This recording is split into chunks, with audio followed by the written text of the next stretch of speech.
اس سے پہلے کہ شہرزاد کی کہانی شروع کی جائے، ان دو طاقتور بادشاہوں کی داستان جاننا ضروری ہے، جن میں سے ایک ہر رات کسی عورت سے شادی کرتا، صبح ہونے پر اس کا سر قلم کر دیتا۔ کیوں؟ اگر آپ بادشاہ کے درباریوں سے پوچھیں گے تو وہی یہی جواب دیں گے کہ ان کی بیویوں نے ان سے بے وفائی کی تھی۔ اس لیے کہانی شروع ہوتی ہے چھوٹے بھائی سمرقند کے بادشاہ شاہزمان سے۔ اس نے اپنی بیوی کو اپنے غلام کے ساتھ دیکھا اور اسی لمحے تلوار کے ایک ہی وار سے دونوں کے ٹکڑے کر دیے۔ اس کا بھائی شہریار، جس کی حکومت ہندوستان سے چین تک پھیلی ہوئی تھی، اس سے عظیم بادشاہ تھا، چنانچہ اس سے بھی بڑا المیہ اس کا منتظر تھا۔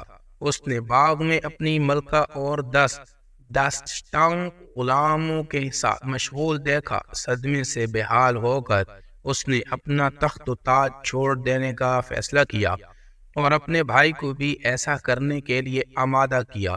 انہوں نے فیصلہ کیا کہ اس وقت تک پوری دنیا میں گھومتے رہیں گے جب تک انہیں اپنے ہی جیسا کوئی بد نصیب نہیں مل جاتا۔ آخر کافی آوارہ گردی کے بعد انہیں اپنے جیسا ایک بد نصیب مل ہی گیا، لیکن وہ کوئی کمزور انسان نہ تھا بلکہ ایک طاقتور اور زبردست جن تھا۔ وہ جن اپنی عورت کو 7 تالوں میں مقفل رکھتا تھا، پھر بھی عورت نے اسے 570 بار دھوکہ دیا، اور ہر دھوکے کی نشانی اس نے ان مردوں کی انگوٹھیوں کی شکل میں محفوظ کر رکھی تھی۔ اس فہرست میں دونوں بھائیوں کا بھی اضافہ ہو گیا اور ان دونوں کی انگوٹھیاں بھی عورت نے ایک دھاگے میں باندھ کر رکھ لی۔ وہاں سے نکلنے کے بعد دونوں بھائیوں نے ایک دوسرے سے کہا کہ ہمیں عورتوں کے بغض سے پناہ ڈھونڈنی چاہیے، اور پھر دونوں شہریار کی سلطنت واپس آ گئے۔ شہریار اپنے تخت پر بیٹھا اور وزیر اعظم کو ملکہ کو قتل کر دینے کا حکم دیا۔ اس کے بعد اس نے ان تمام داشتاؤں اور غلاموں کے بھی سر قلم کروا دیے جنہیں اس نے باغ میں عریاں رقص کرتے دیکھا تھا، لیکن ان سب کے بعد بھی اس کے دل کو تسلی نہ ہوئی۔ اس نے اپنے وزیر کو ایک دلہن لانے کے لیے کہا اور صبح جلاد کے ہاتھوں اس غریب کا سر قلم کر دیا۔ یہ سلسلہ 3 سال تک چلتا رہا۔ اس کی عوام نے اس ظلم کے خلاف احتجاج کیا، بادشاہ پر لعنت بھیجی اور خدا سے اس کی تباہی کی دعائیں مانگی۔ عورتیں مشتعل ہو گئی، مائیں فریاد کرنے لگی، والدین اپنی بیٹیوں کو لے کر وہاں سے کوچ کرنے لگے، حتیٰ کہ وہ دن آ گیا جب وہاں ایک بھی جوان لڑکی نہ بچی سوا 2 کے۔ وہ دونوں وزیر اعظم کی بیٹیاں شہرزاد اور دنیا زاد تھی۔ کہانی کا یہ رخ آپ بادشاہوں خوش آمدیوں کے منہ سے سنیں گے جن کا غلبہ تمام درباروں پر ہوتا ہے، لیکن اگر آپ کو کہانی کا دوسرا رخ سننا ہے تو ان خاندانوں سے سنیں جن کی بیٹیاں بادشاہ کی خونی پیاس کی بھیڑ چڑھ گئی۔ وہ آپ کو بتائیں گے کہ دونوں بادشاہ دراصل نامرد تھے، انہیں کسی عورت سے شادی نہیں کرنی چاہیے تھی، لیکن تخت و تاج کے ایک وارث کے لیے عوام کے بے پناہ دباؤ میں آ کر انہوں نے شادی کی حامی بھر لی، یہ سوچ کر کہ انہیں ایک ایسی عورت جو افشا نہیں کرے گی۔ انہیں ایسی عورت مل بھی جاتی، کیونکہ اکثر عورتوں کی شادی نامردوں سے ہو جاتی ہے اور تمام عمر اپنے خاندانوں کی جمع مردی کی تعریف کرتے گزار دیتی ہیں، لیکن وہ صرف نامرد نہیں تھے، ساتھ ہی بزدل بھی تھے، اور چونکہ وہ خود کبھی کسی کے ساتھ وفادار نہیں رہے تھے، وہ اپنی بیویوں پر بھی بھروسہ نہ کر سکے، اور بالآخر انہوں نے بھی وہی راستہ اپنایا جو ان جیسے بزدل مرد اپناتے ہیں، تشدد کا راستہ۔ وہ اپنی آرامگاہ سے باہر تو بادشاہ تھے، مگر اندر چوہے سے بھی بدتر تھے، کیونکہ وہ نہیں چاہتے تھے کہ یہ راز کسی پر کھلے۔ انہوں نے اپنی ہر دلہن کو جلاد کی تلوار کے وار سے خاموش کر دیا۔ 3 سال تک یہی سب چلتا رہا، اور پھر ایک دن انہیں شہرزاد کی شکل میں اپنا مقابل مل ہی گیا۔ وہ خوبصورت تھی، ہوشیار تھی، اس نے کتابیں پڑھی تھی، اس کے پاس ایک ایسا ہنر تھا جو کسی مرد کے پاس نہیں ہو سکتا۔ اور وہ تھی طاقت، ایک عورت کی نرم و نازک طاقت۔ اس کی بہن دنیا ذات بھی اسی کی طرح ہوشیار اور خوبصورت تھی، اور اپنی بہن کی طرح عورت کی طاقت سے واقف تھی اور اس کا استعمال بھی خوب جانتی تھی۔ ان دونوں نے مل کر بادشاہ شہریار کو سبق سکھانے کا فیصلہ کیا، لیکن ان کا باپ وزیر اعظم بھی ایک مرد ہی تھا۔ وہ نہیں جانتا تھا کہ یہ نرم و نازک طاقت آخر چیز کیا ہے، اور اس سے ایک زبردست بادشاہ کو کیسے شکست دی جا سکتی ہے۔ جب شہریار نے اسے اپنی بیٹیاں شادی کے لیے پیش کرنے کا اشارہ دیا تو وزیر کے پاس آسان ترین راستہ یہی تھا کہ سلطنت سے فرار ہو جائے۔ شہزادے اس آزمائش کے لیے تیار، سچ تو یہ ہے کہ وہ اسی دن سے اس موقع کا انتظار کر رہی تھی جب سے بادشاہ نے اپنی حامی چھپانے کے لیے معصوم عورتوں کا خون بہانا شروع کیا تھا۔ اس نے اپنے والد سے کہا، میرا مشورہ ہے کہ آپ میری شادی بادشاہ سے کر دیں، یا تو میں فتح یاب ہو کر زندہ رہوں گی یا پھر مرنے سے پہلے اسے تباہ کر جاؤں گی۔ تم نہیں جانتی کہ کیا مانگ رہی ہو۔ وزیر نے کہا، میں تمہارا باپ ہوں، میں اپنی بیٹی کو موت کی جانب جاتے ہوئے نہیں دیکھ سکتا۔ اپنی ماں سے کہو سامان باندھے، ہم بھی دوسروں کی طرح یہ ملک چھوڑ دیں گے۔ نہیں، میرا خون ان سینکڑوں مظلوم عورتوں سے قیمتی نہیں جو اس پاگل بادشاہ کی کیانہ پر قربان کر دی گئیں۔ شہزادے نے جواب دیا، میں بھی شاید انہی کی طرح ماری جاؤں، لیکن اس سے پہلے میں اس مکروہ کھیل کو ختم کر کے جاؤں گی۔ تم بادشاہ کے غضب سے واقف نہیں ہو، لیکن میں جانتا ہوں کیونکہ میں اس کا وزیر ہوں۔ وزیر اعظم نے کہا، میں بادشاہ کے غضب سے تو آشنا نہیں، لیکن ایک عورت کی ذہانت سے واقف ہوں۔ شہزادے نے جواب دیا، مجھے اس نیک کام کے لیے تیار کریں۔ مار سکتا ہے تو مار دے، میں ایک شہید کی موت مروں گی۔ اس سے پہلے کہ ہم کہانی آگے بڑھائیں، میں آپ کو ایک راز بتانا چاہتا ہوں۔ ایک عورت کی نرم و نازک طاقت کے آگے ہر مرد نہ مرد بن جاتا ہے۔ یہ ذہنی کمزوری ہے، جسمانی نہیں، اور تمام مردوں میں یہ کمزوری موجود ہوتی ہے۔ شادی کے لیے شاندار تیاریاں کی گئی۔ شہرزاد کا لباس سنہرے دھاگوں سے تیار کیا گیا، اس کے لیے سمندروں سے موتی کھوج کر لاگ اس کے گلوبند میں انڈے کے برابر ہیرا سجایا گیا۔ پوری سلطنت اور دنیا بھر سے چن کر عطر اس کی خدمت میں پیش کیے گئے۔ اسے مزید خوبصورت بنانے کے لیے کئی دنوں تک طرح طرح کی جڑی بوٹیاں، تیل اور محلول اس کے جسم پر ملے گئے۔ مہندی کے خوبصورت و نازک نقش سے اس کے ہاتھ اور پیر سجائے گئے۔ شادی کی رات دلہن کی سیج دور دراز کے باغوں سے لائے گئے پھولوں سے سجائی گئی۔ کمرے کے چاروں کونے اور بستر کے نیچے خوشبودار گاؤں روبان جلائے گئے۔ لیکن آپ یہ نہ سمجھیں کہ یہ سب بادشاہ کے حکم پر ہو رہا تھا۔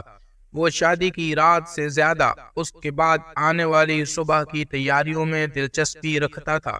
دلہن کا سر قلم کرنے کے لیے سب سے وزنی اور تیز تلوار کا انتخاب کیا گیا، اور اس کا خون جمع کرنے کے لیے بڑے بڑے برتن فرش پر رکھے گئے۔ بادشاہ بذات خود ہر دلہن کے لیے جلاد کا انتخاب کرتا۔ جتنا تیز زیادہ خوبصورت دلہن ہوتی، جلاد اتنا ہی زیادہ خونخوار ہوتا۔ سر قلم ہونے کے بعد خصوصی ملازم فرش کی صفائی پر مامور تھے۔ بادشاہ چاہتا تھا کہ اس ظلم کے تمام نشانات منٹوں میں صاف کر دیے جائیں۔ اگر بدقسمتی سے خون کا ایک قطرہ بھی نظر آ جاتا تو صفائی کرنے والوں کی پوری ٹیم کا سر قلم کر دیا جاتا۔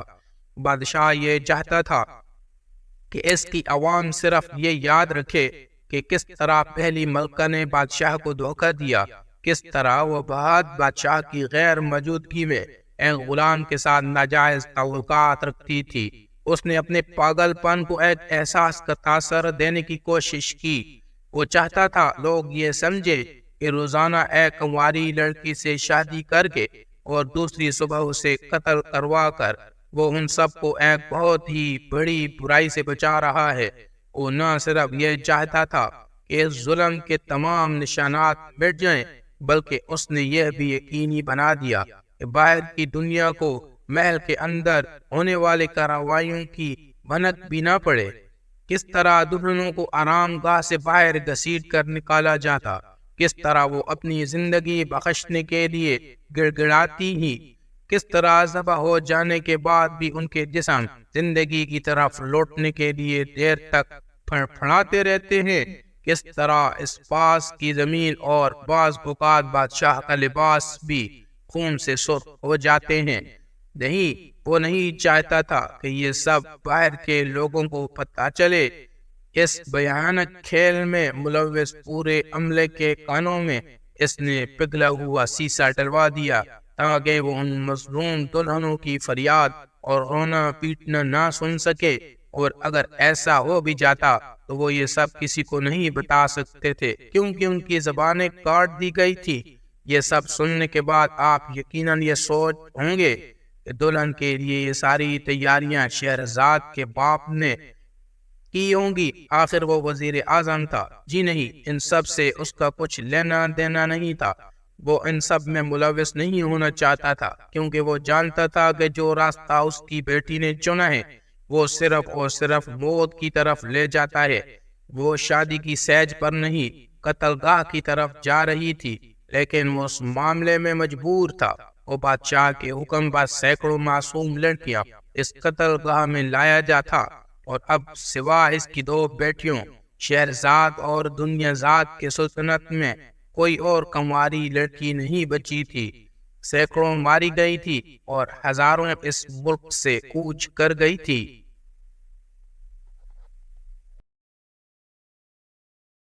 جب ایک ملک پر ایسے ظالم حکمران کی حکومت ہو تو لوگ یہی کرتے ہیں۔ جب بادشاہ نے شہرزاد کو لانے کا حکم دیا تب وزیر اعظم نے بھی وہاں سے بھاگنے کا سوچا، لیکن اس کی بیٹی نے انکار کر دیا۔ وہ یہیں رک کر اس شیطانی کھیل سے لڑنے اور اس کا خاتمے کا ارادہ رکھتی تھی۔ وہ جانتا تھا کہ وہ جوان اور کمزور ہے اور اس کا کوئی حمایتی بھی نہیں ہے۔ وہ یہ بھی جانتا تھا کہ بحیثیت ایک عورت کے اس طاقتور جابر بادشاہ سے کوئی مقابلہ نہیں تھا، لیکن شہرزاد یہ جانتی تھی کہ بحیثیت ایک عورت کے وہی تمام طاقتوں کا سرچشمہ ہے۔ وہ اپنی کمزوریوں سے واقف تھی، لیکن یہاں لائی اور قتل کی جانے والی دوسری لڑکیوں کے برعکس وہ یہ بھی جانتی تھی کہ انہیں کس طرح طاقت میں بدلا جا سکتا ہے۔ بادشاہ بھی جانتا تھا کہ شہرزاد ضدی اور جرأت مند ہے۔ اس کے جاسوسوں نے بتایا تھا کہ وزیر اعظم اپنی بیٹیوں کو بچانے کے لیے ملک سے بھاگ رہا تھا، مگر شہرزاد نے اسے روک دیا۔ بادشاہ نے بھی شہرزاد کو زیر کرنے کے لیے 1-2 چالیں تیار کر لی۔ حجرہ عروسی میں داخل ہوتی ہی بادشاہ نے جلتے ہوئے لوبان کی طرف اشارہ کر کے پوچھا، یہ سب کیا ہے؟ جذبات کی خوشبو عالیجا۔ شہرزاد نے جواب دیا، مجھے خون کی بو زیادہ پسند ہے۔ بادشاہ نے کمرے کا جائزہ لیتے ہوئے کہا، یہاں اتنے پھول کیوں سجائے گئے ہیں؟ یہ چاہت کے پھول ہیں عالیجا۔ شہرزاد بولی۔ یہ سن کر بادشاہ باغیچے کی کھڑکی کی طرف گیا اور اسے کھول کر کھڑا ہو گیا۔ وہاں ایک خونخوار شخص تیز روشنی میں کھڑا تلوار تیز کر رہا تھا۔ یہ دیکھ رہی ہو تم؟ بادشاہ نے پوچھا۔ آج کی رات محبت نے مجھے اندھا کر دیا ہے عالیجا۔ شہرزاد نے کہا، کل صبح میں دوسری باتوں پر توجہ دوں گی، اب کوئی کل نہیں آئے گا۔ بادشاہ نے کہا، سورج بادلوں کے پیچھے بھی چمکتا ہے، کل صبح ضرور آئے گی۔ شہرزاد بہت پر امید تھی۔ دیکھتے ہیں۔ یہ کہتے ہوئے بادشاہ نے دروازہ کھولا۔ ایک غلام نے چھوٹی سی بوری کمرے میں پھینکی۔ بوری کے اندر کوئی چیز تکلیف اور غصے سے چلانے لگی۔ جیسے ہی بوری کا منہ کھلا، اس میں سے ایک بلی نکل کر کھڑکی کی طرف بھاگی، لیکن اس سے پہلے کہ وہ کھڑکی تک پہنچتی، بادشاہ نے تلوار کے ایک ہی وار سے اس کے 2 ٹکڑے کر دیے۔ پھر شہزاد کے چہرے کے سامنے تلوار لہراتے ہوئے بولا، مجھے پریشان کیے جانا پسند نہیں، یہ تو ایک بلا تھا۔ اگر کوئی بلی ہوتی تو کبھی یوں بھاگنے کی کوشش نہ کرتی۔ شہرزاد نے مسکرا کر کہا۔ مسکراہٹ دہ کر بادشاہ گھبرا گیا۔ اس نے تلوار میان میں ڈالی اور کمرے کے بیچ میں کھڑا ہو گیا۔ کافی دیریوں ہی گزر گئی، پھر ایک کرسی پر بیٹھ کر اس نے شہرزاد سے پانی لانے کو کہا۔ جی حضور والا، یہ کہتے ہوئے اس نے بادشاہ کی طرف پانی کا گلاس بڑھایا، پھر بولی، پانی بالکل ایک مرہم کی طرح ہے، کیونکہ اس میں تبدیل ہو جانے کی صلاحیت ہے، بالکل ایک عورت کی طرح۔ تبدیل ہونے کی صلاحیت عورت میں نہیں مرد میں ہوتی ہے، عورت کے پاس کوئی طاقت نہیں ہوتی۔ بادشاہ بگڑ گیا۔ اگر آپ کے خیال میں پانی بے بس ہے تو پھر عورت بھی بے بس ہوتی ہوگی۔ شہرزاد پھر مسکرائی۔ اس کا سر قلم کرنے سے پہلے میں دو کام ضرور کروں گا۔ ایک تو اس سے قبول کرواؤں گا کہ عورت کمزور ہوتی ہے، دوسرے اس کی یہ مسکراہٹ اس کے چہرے سے مٹا دوں گا۔ بادشاہ نے دل میں تہیہ کر لیا۔ وہ بہار کی ایک شام تھی، اور مختلف آوازوں سے گونج رہا تھا، انسانوں اور جانوروں دونوں کی۔ بچے ہنس رہے تھے، کتے بھونک رہے تھے، جوان ماؤں نے اپنے بچوں کو پکارا اور انہیں تمیز سے رہنے کو کہا۔ بچے کہاں سنتے ہیں، وہ اپنی پکڑم پکڑائی میں مگن رہے۔ پکڑ لیا، بچے نے دوسرے بچے کو چھوتے ہوئے کہا، اب تم چور بنو گی؟ نہیں، بالکل نہیں، میں تمہارے پکڑنے سے پہلے گھر پہنچ گئی تھی۔ دوسرے بچے نے کہا، سمندر گہرا ہے میری بہنا، سمندر گہرا ہے۔ دنیازاد بولی، کتنا گہرا میری بہنا، کتنا گہرا؟ شہرزاد نے پوچھا، میرے پیروں تک میری پیاری بہن، میرے پیروں تک۔ دنیازاد نے جواب دیا، کتنا گہرا بہن، اور کتنا گہرا؟ میری گھٹنوں تک، میری کمر تک، میرے سینے تک، میری آنکھوں تک۔ وہ دونوں اپنے گھر تک پہنچنے سے پہلے ہی پکڑی گئی اور محل پہنچا دی گئی تھی۔ اب دونوں اس فکر میں تھی کہ اپنی جان کیسے بچائیں، لیکن کیا واقعی کبھی کوئی گھر تھا؟ شاید نہیں۔ وہ تبھی تک محفوظ تھی جب تک عزت و ناموس کے جنون میں مبتلا عمر رسیدہ مردوں کے بنائے ہوئے اصولوں کے مطابق چلتی رہتی۔ آخر ان کی عزت کا معاملہ ہمیشہ عورت کے جسم سے ہی کیوں چڑھا ہوتا ہے؟ دنیازاد نے پوچھا، کیونکہ اس طرح وہ آزادی سے اپنی مردانگی کی نمائش کر سکتے ہیں۔ شہزاد نے کہا، دنیا کے ایک دوسرے کونے پر جہاں بہار بہت مختصر ہوتی ہے اور گرد آلود سردیوں کے فوراً بعد وہاں گھٹن زدہ گرمیاں شروع ہو جاتی ہیں، ایک کاری اپنے بھائی سے کہہ رہی ہے، میں نے اپنی عزت کا سودا نہیں کیا، میری آبرو لوٹی گئی ہے، اس سے کوئی فرق نہیں پڑتا، زنا ہے، زبردستی ہو یا مرضی سے، تم نے خاندان کی عزت خاک میں ملائی ہے۔ بھائی نے اپنی بندوق سے بہن کا نشانہ لیتے ہوئے کہا، پکڑ لیا۔ لڑکے نے لڑکی کو چھوتے ہوئے کہا، نہیں نہیں، میں تو اپنے گھر پر ہوں۔ لڑکی نے جواب دیا، لیکن گھر ہے کہاں؟ لڑکے نے سوال کیا۔ لڑکی نے سسکتے ہوئے اپنے ارد گرد دیکھا۔ بادشاہ ایک برا انسان تھا، لیکن اس سے بھی برے وہ لوگ تھے جنہوں نے بادشاہ کی طرفداری میں کہانی لکھی۔ شہرزاد بولی، وہ کہتے تھے کہ بادشاہ نے روزانہ ایک عورت کا قتل کر کے بالکل ٹھیک کیا، کیونکہ اس کی پہلی بیوی نے اس سے بے وفائی کی تھی۔ ہاں، لیکن ساتھ وہ یہ بھی لکھتے ہیں کہ تم اس سے محبت کرتی تھی۔ دنیازاد نے کہا، وہ چاہے کہہ سکتے ہیں، مگر وہ محبت کو کبھی سمجھ نہیں پائیں گے۔ شہرزاد نے جواب دیا، لیکن وہ اپنی ماں کی محبت کو تو سمجھتے ہیں۔ دنیازاد بولی، وہ نہیں سمجھتے، وہ اس کا مطالبہ کرتے ہیں، ٹھیک اسی طرح جیسے اپنے بہنوں اور بیویوں سے محبت کا مطالبہ کرتے ہیں۔ شہرزاد نے کہا، پاکیزہ اور بے غرض محبت سے مرد گھبراتے ہیں، کیوں؟ دنیازاد نے پوچھا، مرد جس چیز پر اپنا ہاتھ رکھ لے اسے اپنی ملکیت بنانا چاہتے ہیں، لیکن محبت کو محسوس کیا جاتا ہے، بانٹا جاتا ہے، یہ کسی کی ملکیت نہیں بن سکتی۔ وہ جس پر یہ قبضہ نہیں کر سکتے اسے تباہ کرنے کی کوشش کرتے ہیں۔ دنیازاد نے اس میں اضافہ کرتے ہوئے پوچھا، تم نے اسے رام کر لیا، کیسے؟ ہم عورتوں کو اکثر جنگلی جانوروں کو سدھارنا پڑتا ہے، یہ شہزاد کا جواب تھا۔ الف لیلا میں شہزاد نے بادشاہ کو بتایا کہ عورتیں مردوں سے زیادہ سمجھدار ہوتی ہیں۔ بادشاہ جو شادی کی رات سے زیادہ اگلی صبح قتل کے پروگرام میں دلچسپی رکھتا تھا، شہزاد سے بولا، جو تم نے کہا ہے وہ ثابت کرو، ورنہ عالیجا مجھے تو ویسے بھی مر جانا ہے، میرے ساتھ اس سے برا اور کیا ہو سکتا ہے؟ شہزاد نے مسکراتے ہوئے جواب دیا۔ بادشاہ کو بھی احساس ہو گیا کہ اس کے پاس لڑکی کو ڈرانے کے لیے کوئی اور حربہ نہیں ہے۔ وہ کمرے سے باہر چلا گیا اور تھوڑی دیر بعد شفافی کے لباس میں واپس آیا، لیکن وہ اپنی تلوار ساتھ لانا نہیں بھولا تھا۔ ثابت کرو کہ عورت مرد سے زیادہ سمجھدار ہوتی ہے، ورنہ اس نے تلوار کی طرف اشارہ کرتے ہوئے کہا، عالیجا مجھ سے زیادہ بہتر جانتے ہیں کہ موت سے زیادہ اور کچھ نہیں۔ میرے پاس اپنا نقطہ ثابت کرنے کے لیے 1001 کہانیاں ہیں، وہ میں آپ کو سنا سکتی ہوں، لیکن خوف کی وجہ سے نہیں، بلکہ مجھے کہانیاں سنانا پسند ہیں۔ شہزاد بولی، جو بھی ہے شروع کرو۔ بادشاہ نے اشارہ کیا، لیکن ایک مسئلہ ہے عالیجا۔ شہزاد نے کہا، اور وہ مسئلہ کیا ہے؟ بادشاہ نے پوچھا۔ میں کہانی اس وقت تک نہیں سنا سکتی جب تک میری چھوٹی بہن ساتھ نہ ہو، شہزاد نے بتایا۔ چنانچہ فوراً دنیازاد کو بلوایا گیا۔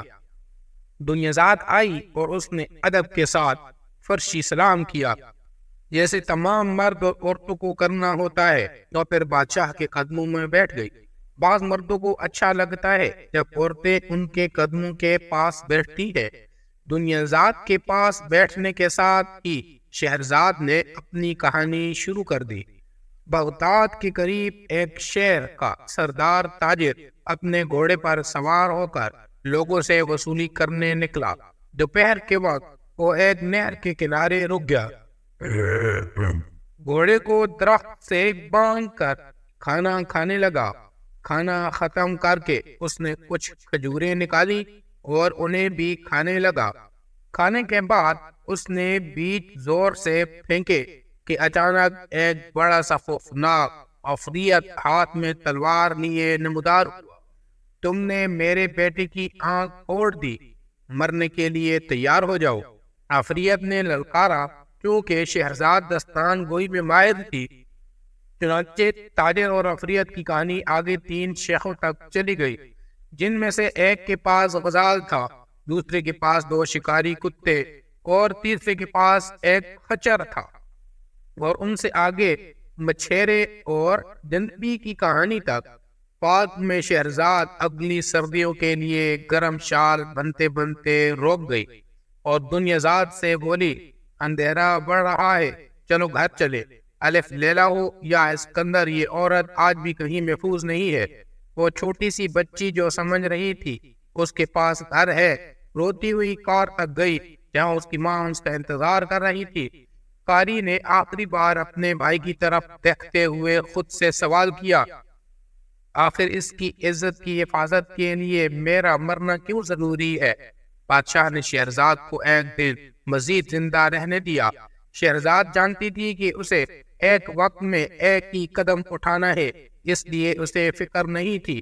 پارک میں اندھیرا آہستہ آہستہ روشنی کو نگل گیا، لیکن شہرزاد نے کار میں بھی اپنی بنائی جاری رکھی، اور اس کی ادھوری شال نے دنیا کو نرمی کے ساتھ اپنی گرم آغوش میں لے لیا۔